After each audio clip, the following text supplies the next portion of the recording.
Hello guys and gals, and welcome. So today I wanted to go over with you something really simple, and that is item slots. So what are item slots, and what are they good for? I know it might seem kind of silly to talk about this, but in Diablo 4, there are definitely certain slots that have definitely better or worse effects than others, depending on what that slot is. And it seems as if in Diablo 4, at least as far as I've been able to gather so far, that certain slots are designed to be used with specific items. So let me give you an example. Pants and chest armor tend to be very defensive options, usually having things like total armor percentage, damage reduction while fortified, damage reduction flat, dodge chance, damage reduction while monster is bleeding, damage reduction while monster is poisoned, damage reduction while monster is on fire, damage reduction while fortified, all sorts of very interesting things. And for this reason, it seems like the pants and the chest seem to be your two best defensive slots within the game. In general, if you're not using a very defensive piece of equipment for your pants, you're usually giving up a lot of potential tankiness. And this is unfortunate because there are definitely some unique pants and unique objects and definitely some very interesting things that you could throw on your pants that could make them, very useful. But the problem is that are you giving up too much by not having a defensive pair of pants? Gloves tend to be very offensive. In fact, quite a few items tend to be very offensive. Why do gloves tend to be offensive? Well, because gloves have things like a core skill, plus core skills.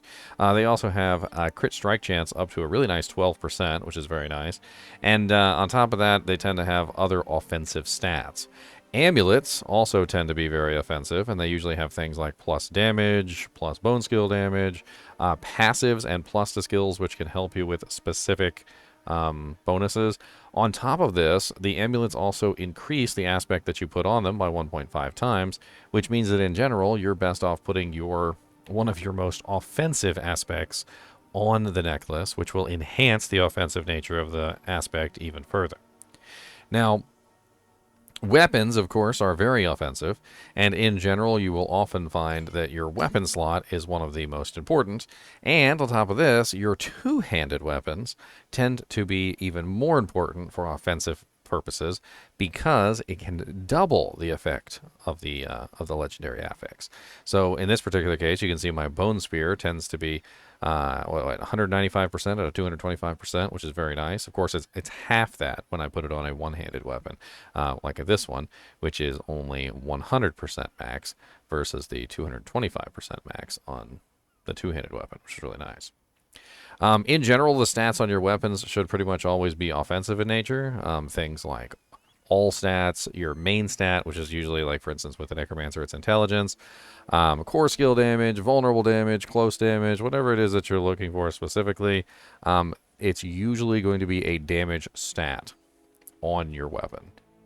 Now, when it comes to boots tend to be utility, as well as a little bit of defense. And what I mean by utility and defense is that they generally have things like movement speed, max evade charges, you can get dodge chance on there, intelligence, essence cost reduction. They tend to be very utilitarian, including the aspects themselves that can be put on the boots. A lot of the aspects that go on the boots are very utility based, usually not providing a great offensive bonus or a great defensive bonus, but usually somewhere in between, like making you run faster when you're unstoppable, or the ability to move through targets, or having your mages cast Blizzard, which is really good for staggering monsters and not really that great for damage output.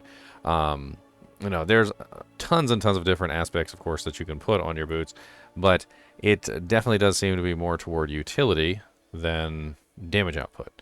Like, for instance, even on the Barbarian, there's an aspect called the aspect of perpetual stomping, which allows you to reset your leap cooldown, which is mobility. Of course, you can also kind of finagle that into a little bit more damage by adding an earthquake to the leap and some other interesting things. But in general, you'll find that your boots are very much a utility object. Also, it's important to note that the boots and the amulet are the only two places that you can get movement speed. So if you are on a character and you're running particularly slowly, I would recommend trying to make sure that you get movement speed on your boots and movement speed on your amulet at the very least. These two places, once you get movement speed on both of these objects, you can usually move around a hell of a lot faster. I would like to get a little bit better on my movement speed on the boots. It's only 15.8 and I can go as high as 26.2. Helmets. Helmets is an odd one.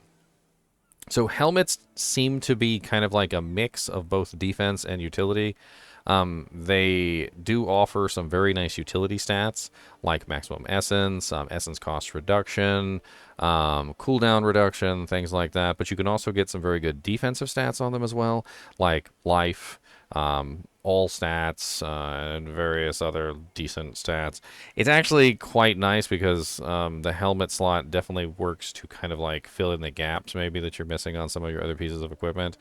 You can, of course, utilize gems in all your these sockets, which are defensive as well. So that gives you a little bit more defensive purpose. Rings are very specifically aspects for regeneration normally, unless you are a class that does not use a resource. If you're a class that doesn't use a resource, most of the time, then you're not really going to utilize these for resource regeneration. But in 90% of classes that actually do use resources on a regular basis, you're probably going to be burned using some sort of regeneration thing here, whether it's Ring of Umbral for the 4 essence when you hit a crowd controlled monster, Ring of Band of Torment, which gives you critical strikes with bone skills regenerate, or Mother's Embrace, which gives you the chance to refund resource. There's tons of different options for resource rings, but in general, the aspects that give you those ridiculous resource regenerations are crucial usually to the builds. Now, on the rings themselves, you can get a lot of offensive stats. So although the aspect that you put on the rings is generally going to be a resource regeneration of some type, it's very interesting to note, however, that the rings themselves are very offensive in nature. You can only get crit on 3 items, basically, which is the gloves at 12% and the rings at 7.5.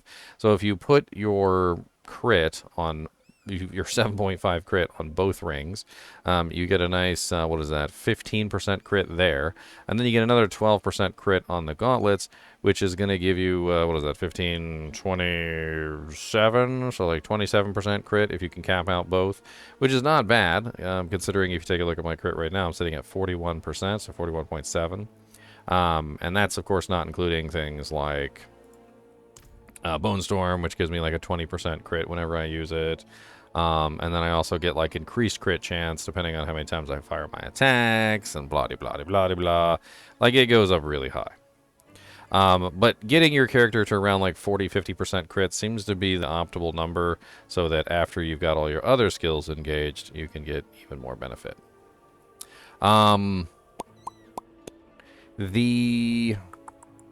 Which ones am I missing here? We talked about boots, we talked about gloves, we talked about amulets, we talked about rings, we talked about the pants and the boots. The only thing we really haven't covered is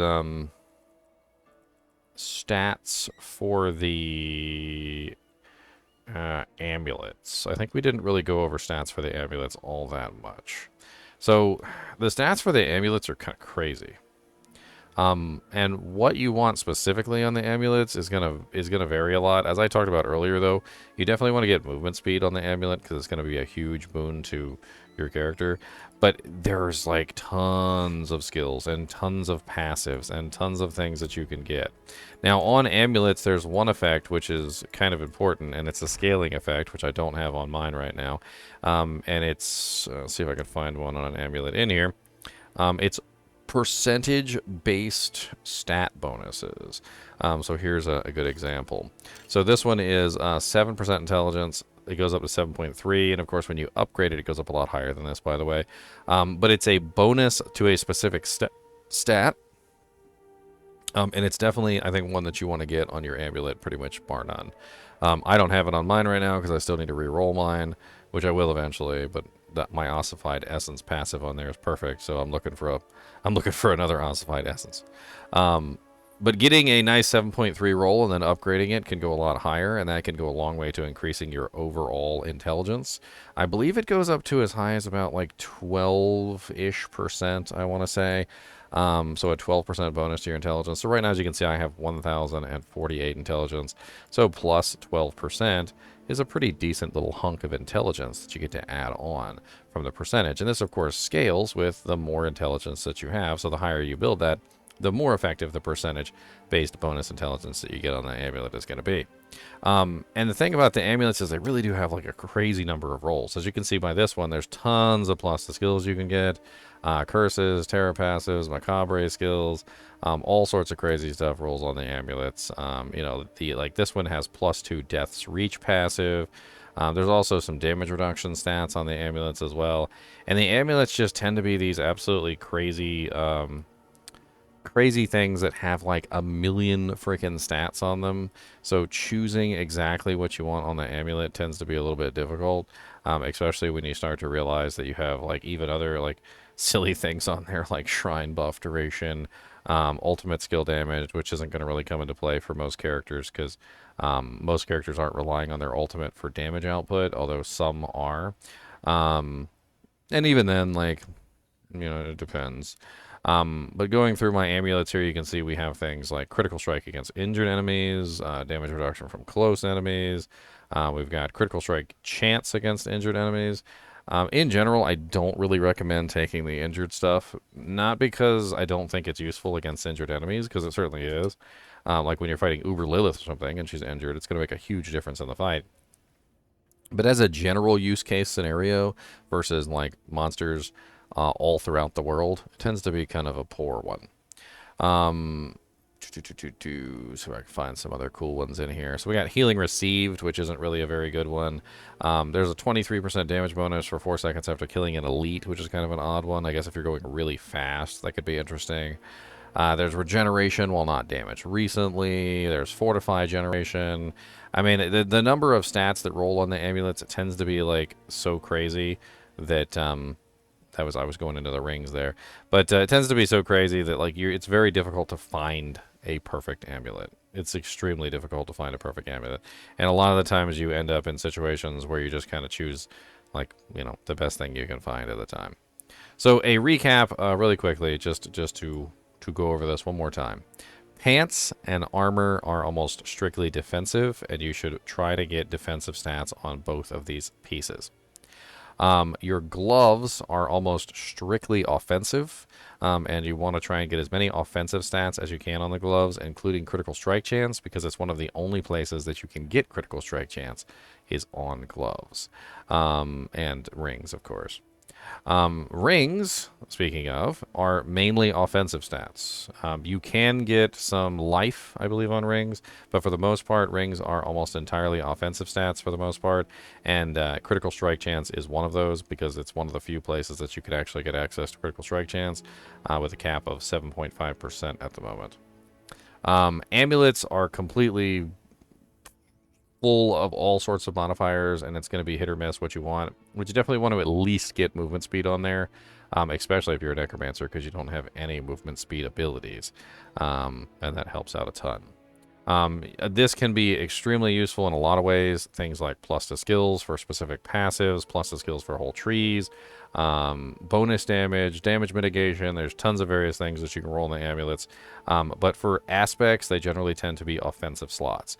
As well as the rings, the aspects on the rings tend to be resource regeneration or resource related. The aspects on the gloves, really kind of up to you. You can do it offensive, you can do it defensive. Right now I have kind of like a mixed offensive defensive aspect on my gloves right now.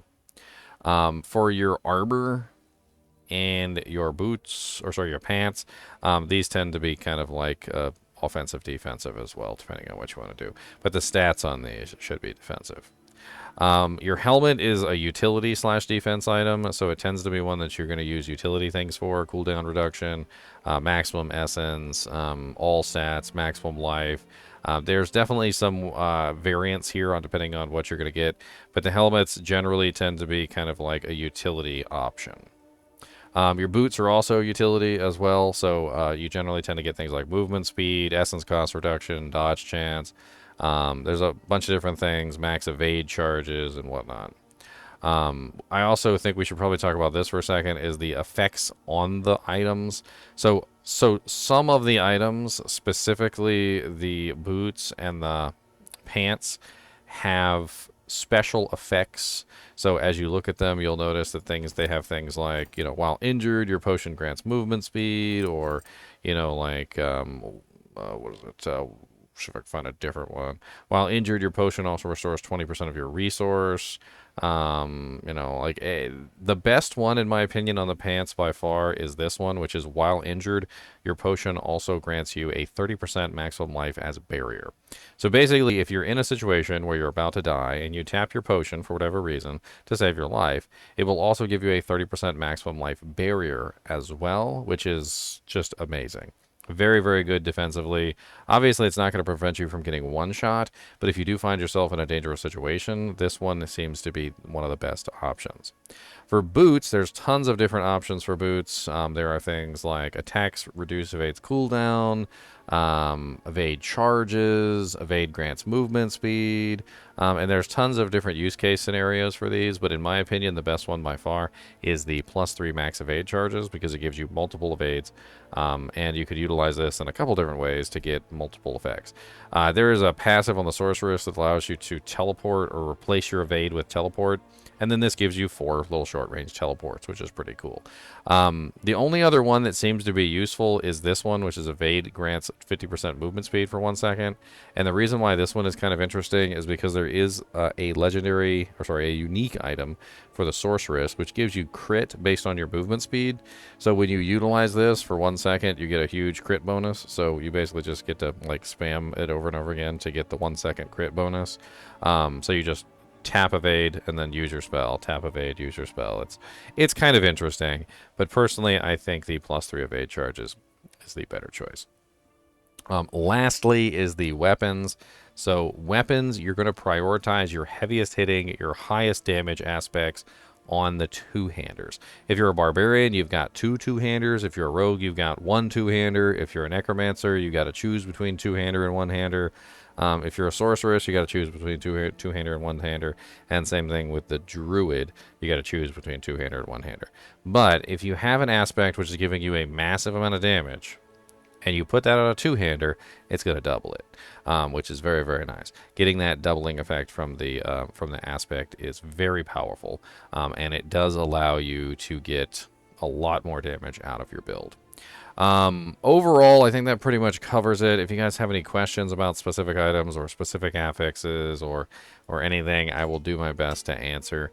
My character is using an 833 two-handed sword at the moment. I still need to farm a slightly better one than that one, but we'll see.